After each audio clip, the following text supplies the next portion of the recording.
Capítulo 33. ¿Quiénes son mis hermanos?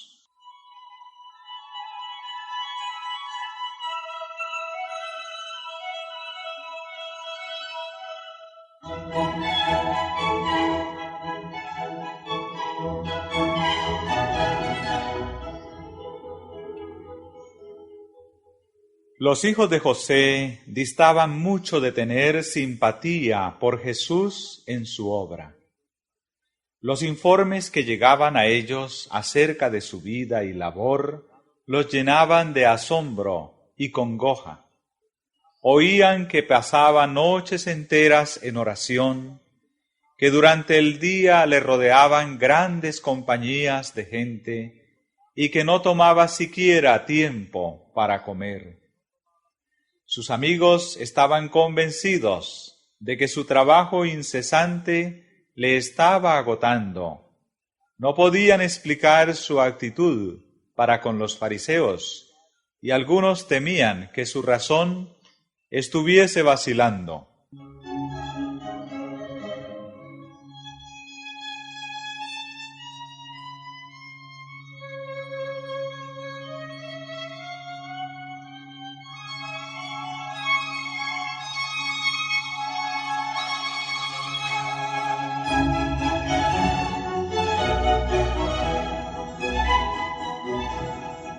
Sus hermanos oyeron hablar de esto, y también de la acusación presentada por los fariseos de que echaba a los demonios por el poder de Satanás. Sentían acudamente el oprobio que les reportaba su relación con Jesús. Sabían qué tumulto habían creado sus palabras y sus obras, y no sólo estaban alarmados por sus osadas declaraciones, sino que se indignaban porque había denunciado a los escribas y fariseos. Llegaron a la conclusión de que se le debía persuadir y obligar a dejar de trabajar así, e indujeron a María a unirse con ellos, pensando que por amor a ella podrían persuadirle a ser más prudente.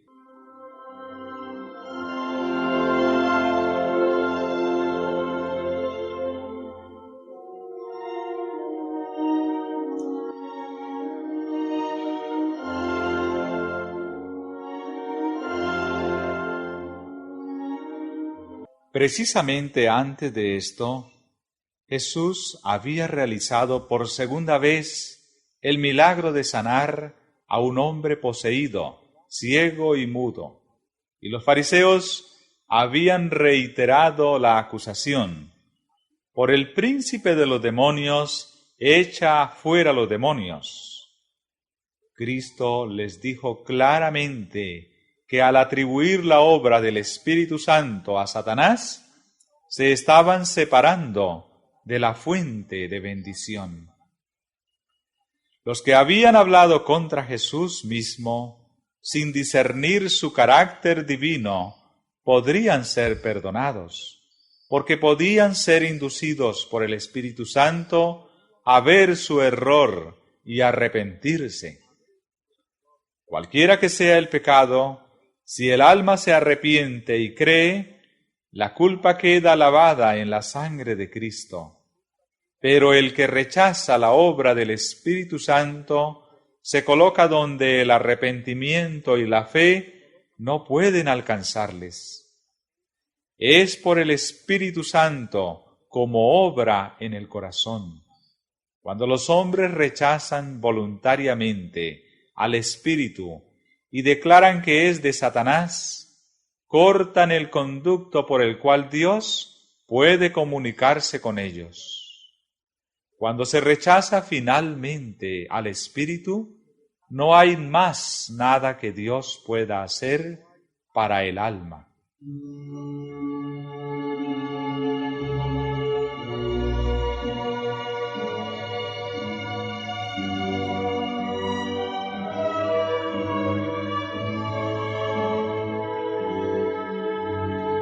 Los fariseos a quienes Jesús dirigió esta amonestación no creían la acusación que presentaban contra él. No había uno solo de aquellos dignatarios que no se sintiese atraído hacia el Salvador. Habían oído en su propio corazón la voz del Espíritu que le declaraba el ungido de Israel y los instaba a confesarse sus discípulos. A la luz de su presencia habían comprendido su falta de santidad y habían anhelado una justicia que ellos no podían crear. Pero después de rechazarle, habría sido demasiado humillante recibirle como Mesías. Habiendo puesto los pies en la senda de la incredulidad, eran demasiado orgullosos para confesar su error. Y para no tener que confesar la verdad, procuraban con violencia desesperada rebatir la enseñanza del Salvador. La evidencia de su poder y misericordia los exasperaba. No podían impedir que el Salvador realizase milagros, no podían acallar sus enseñanzas, pero hacían cuanto estaba a su alcance para representarle mal y falsificar sus palabras. Sin embargo, el convincente Espíritu de Dios los seguía y tenían que crear muchas barreras para resistir su poder. El agente más poderoso que pueda ponerse en juego en el corazón humano estaba contendiendo con ellos, pero no querían ceder.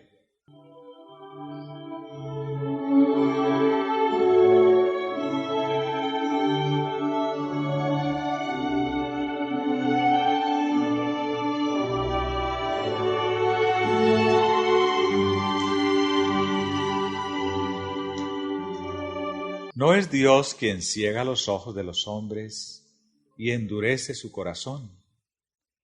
Él les manda luz para corregir sus errores y conducirlos por sendas seguras.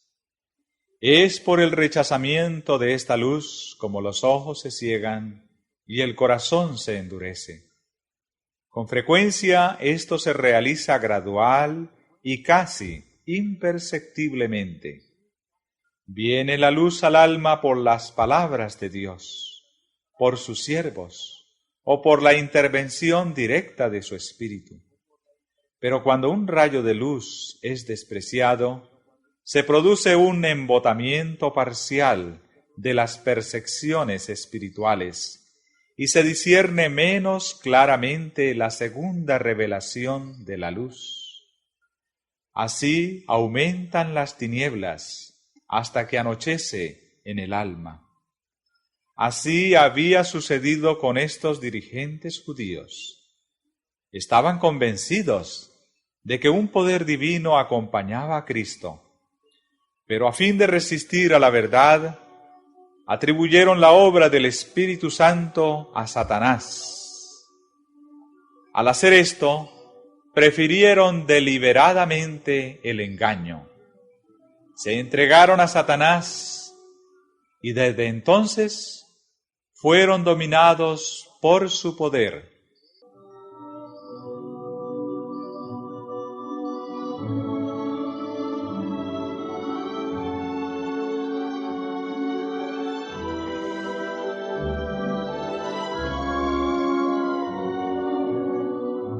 Estrechamente relacionada con la amonestación de Cristo acerca del pecado contra el Espíritu Santo, se halla la amonestación contra las palabras ociosas y perversas. Las palabras son un indicio de lo que hay en el corazón, porque de la abundancia del corazón habla la boca. Pero las palabras son más que un indicio del carácter. Tienen poder para reaccionar sobre el carácter. Los hombres sienten la influencia de sus propias palabras.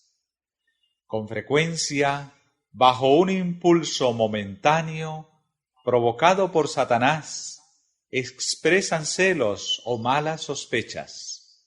Dicen algo que no creen en realidad, pero la expresión reacciona sobre los pensamientos. Son engañados por sus palabras y llegan a creer como verdad lo que dijeron a instigación de Satanás.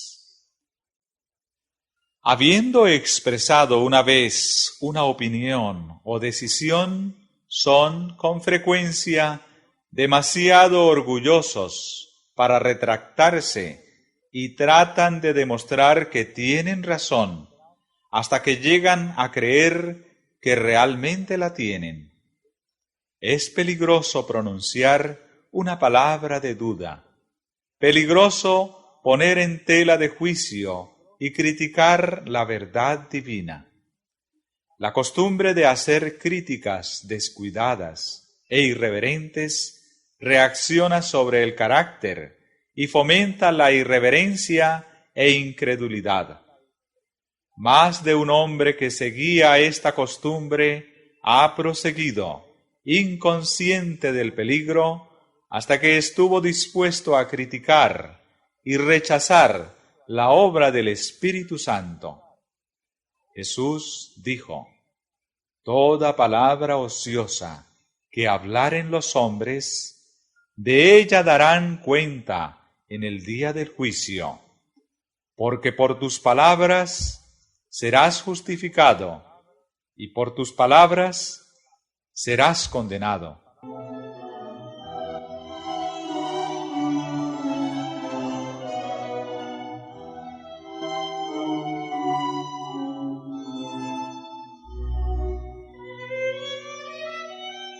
Luego añadió una amonestación a aquellos que habían sido impresionados por sus palabras, que le habían oído gustosamente, pero que no se habían entregado para que el Espíritu Santo morase en ellos. No sólo por la resistencia, sino también por la negligencia es destruida el alma. Cuando el espíritu inmundo ha salido del hombre, dijo Jesús, anda por lugares secos, buscando reposo, y no lo halla. Entonces dice: me volveré a mi casa de donde salí. Y cuando viene, la halla desocupada, barrida y adornada. Entonces va y toma consigo otros 7 espíritus peores que él, y entrados, moran allí.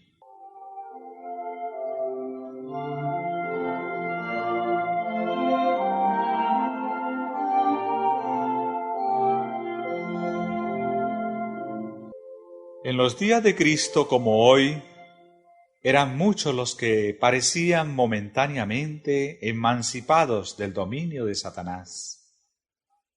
Por la gracia de Dios, habían quedado libres de los malos espíritus que dominaran su alma. Se gozaban en el amor de Dios, pero, como los oyentes representados en la parábola por el terreno pedregoso, no permanecían en su amor. No se entregaban a Dios cada día para que Cristo morase en su corazón, y cuando volvía el mal espíritu, con otros 7 espíritus peores que él, quedaban completamente dominados por el mal.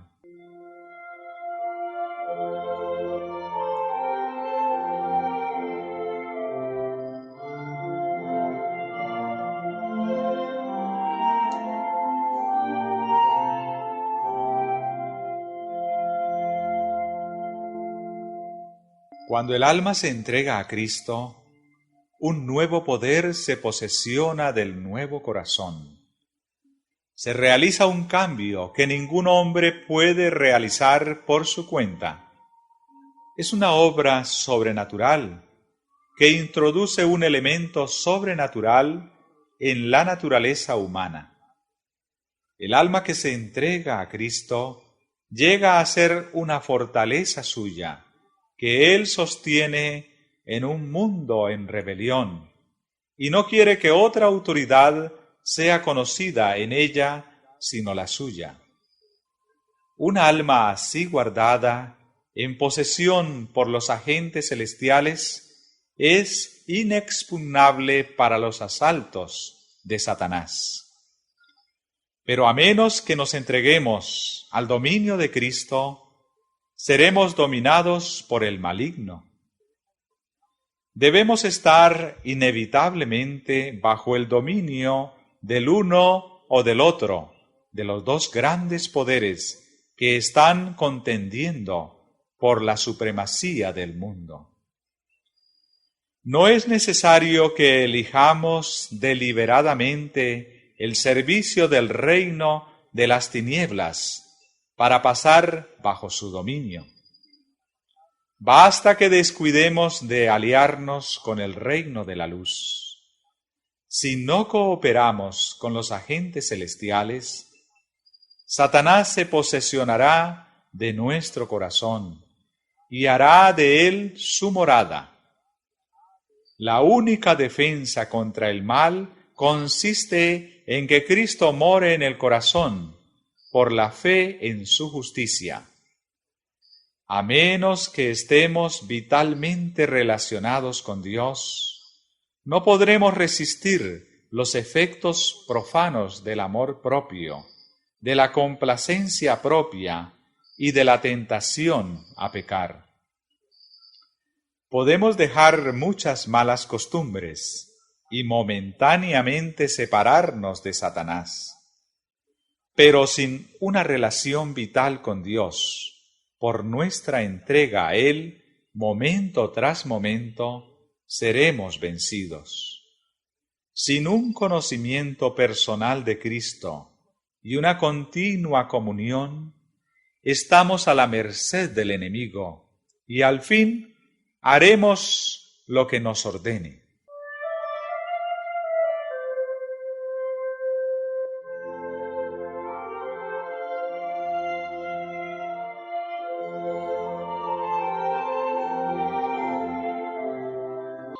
Son peores las cosas últimas de tal hombre que las primeras. Así también dijo Jesús: acontecerá a esta generación mala. Nadie se endurece tanto como aquellos que han despreciado la invitación de la misericordia y mostrado aversión al Espíritu de gracia. La manifestación más común del pecado contra el Espíritu Santo consiste en despreciar persistentemente la invitación del cielo a arrepentirse. Cada paso dado hacia el rechazamiento de Cristo es un paso hacia el rechazamiento de la salvación y hacia el pecado contra el Espíritu Santo.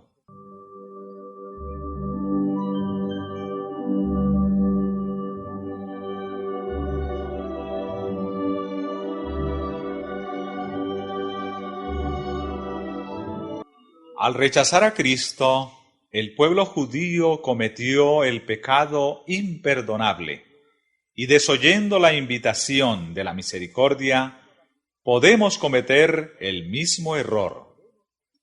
Insultamos al príncipe de la vida y le avergonzamos delante de la sinagoga de Satanás y ante el universo celestial cuando nos negamos a escuchar a sus mensajeros, escuchando en su lugar a los agentes de Satanás que quisieran apartar de Cristo nuestra alma.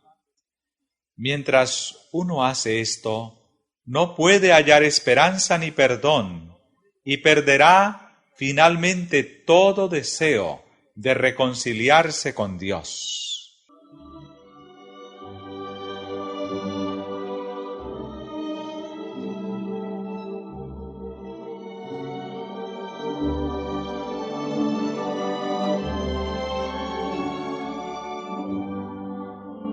Mientras Jesús estaba todavía enseñando a la gente, sus discípulos trajeron la noticia de que su madre y sus hermanos estaban afuera y deseaban verle.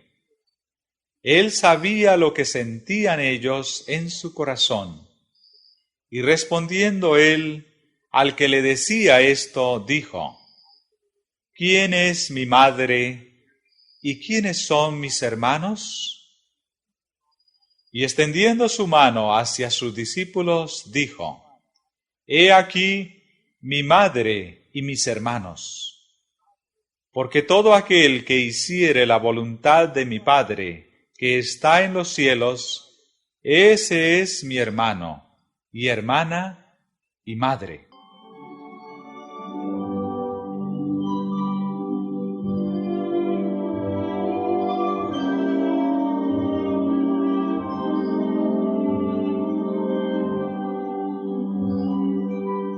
Todos los que quisieran recibir a Cristo por la fe iban a estar unidos con Él por un vínculo más íntimo que el del parentesco humano.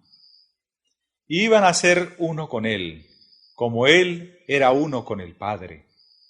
Al creer y hacer sus palabras, su madre se relacionaba en forma salvadora con Jesús y más estrechamente que por su vínculo natural con Él. Sus hermanos no se beneficiarían de su relación con Él a menos que le aceptasen como su Salvador personal.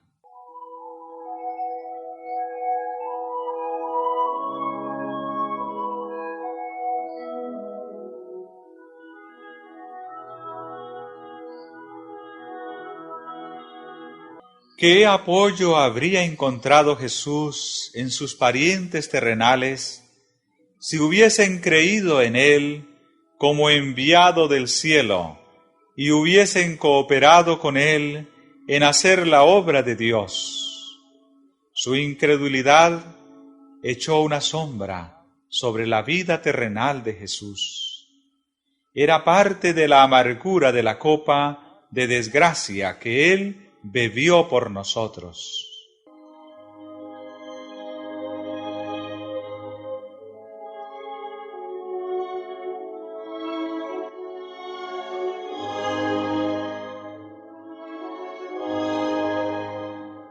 El Hijo de Dios sentía agudamente la enemistad encendida en el corazón humano contra el Evangelio, y le resultaba muy dolorosa en su hogar, porque su propio corazón estaba lleno de bondad y amor, y apreciaba la tierna consideración en las relaciones familiares.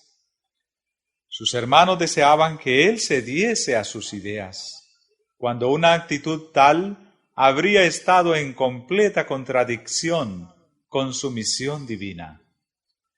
Consideraban que él necesitaba de sus consejos. Le juzgaban desde su punto de vista humano y pensaban que si dijera solamente cosas aceptables para los escribas y fariseos, evitaría las controversias desagradables que sus palabras despertaban. Pensaban que estaba loco al pretender que tenía autoridad divina, y al presentarse ante los rabinos como reprensor de sus pecados. Sabían que los fariseos estaban buscando ocasiones de acusarle, y les parecía que ya les había dado bastantes.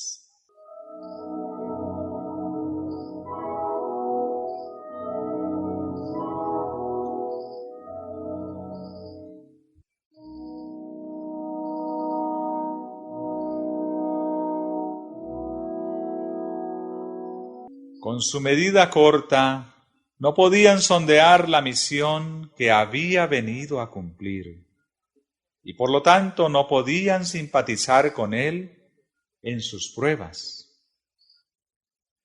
Sus palabras groseras y carentes de aprecio demostraban que no tenían verdadera percepción de su carácter y que no discernían cómo lo divino se fusionaba con lo humano. Le veían con frecuencia lleno de pesar, Pero en vez de consolarle, el espíritu que manifestaban y las palabras que pronunciaban no hacían sino herir su corazón. Su naturaleza sensible era torturada, sus motivos mal comprendidos, su obra mal entendida.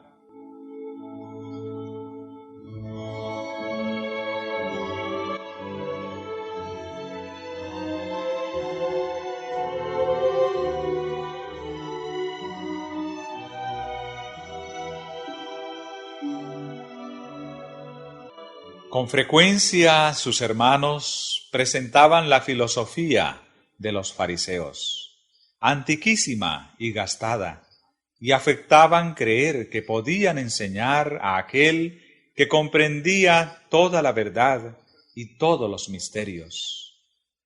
Condenaban libremente lo que no podían comprender. Sus reproches le herían en lo vivo y angustiaban su alma. Profesaban tener fe en Dios y creían justificarle cuando Dios estaba con ellos en la carne y no le conocían.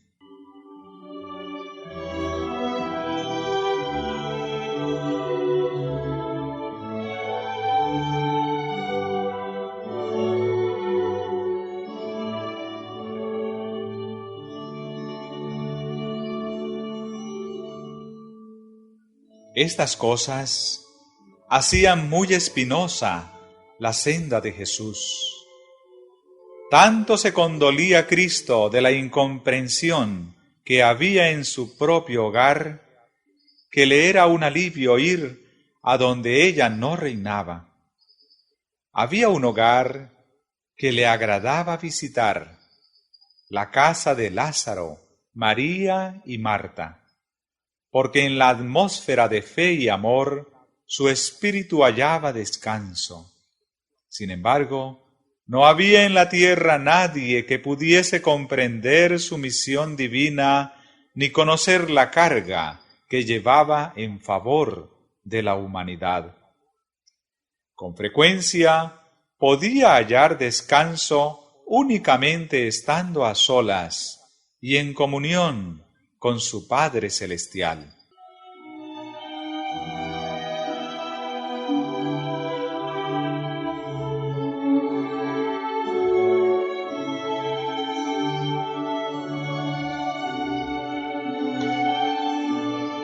Los que están llamados a sufrir por causa de Cristo, que tienen que soportar incomprensión y desconfianza aún en su propia casa, pueden hallar consuelo en el pensamiento de que Jesús soportó lo mismo.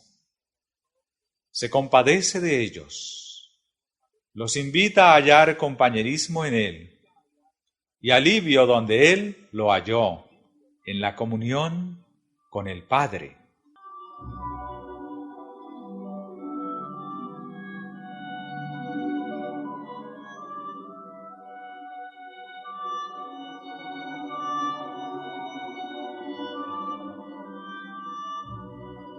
Los que aceptan a Cristo como su Salvador personal no son dejados huérfanos para sobrellevar solos las pruebas de la vida. Él los recibe como miembros de la familia celestial. Los invita a llamar a su Padre, Padre de ellos también. Son sus pequeñitos, caros al corazón de Dios, vinculados con Él por los vínculos más tiernos y permanentes. Tiene para con ellos una ternura muy grande que supera la que nuestros padres o madres han sentido hacia nosotros en nuestra incapacidad, como lo divino supera a lo humano.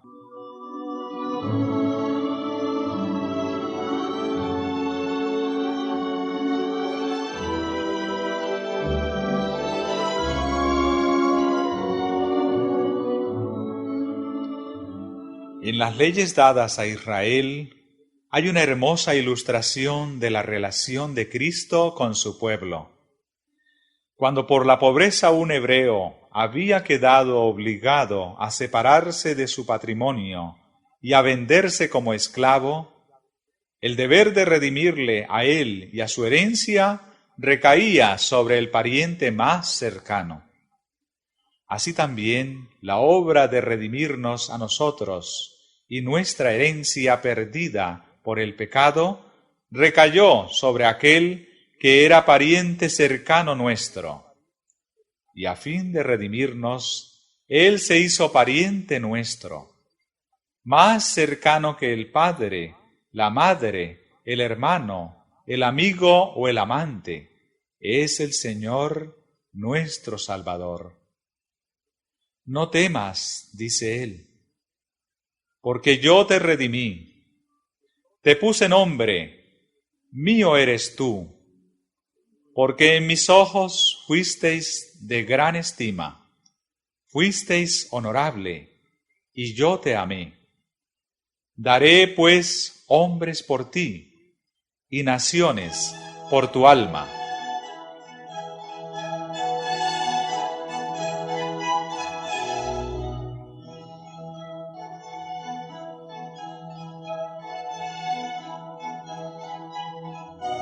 Cristo ama a los seres celestiales que rodean su trono. Pero, ¿qué explicará el gran amor con que nos amó a nosotros?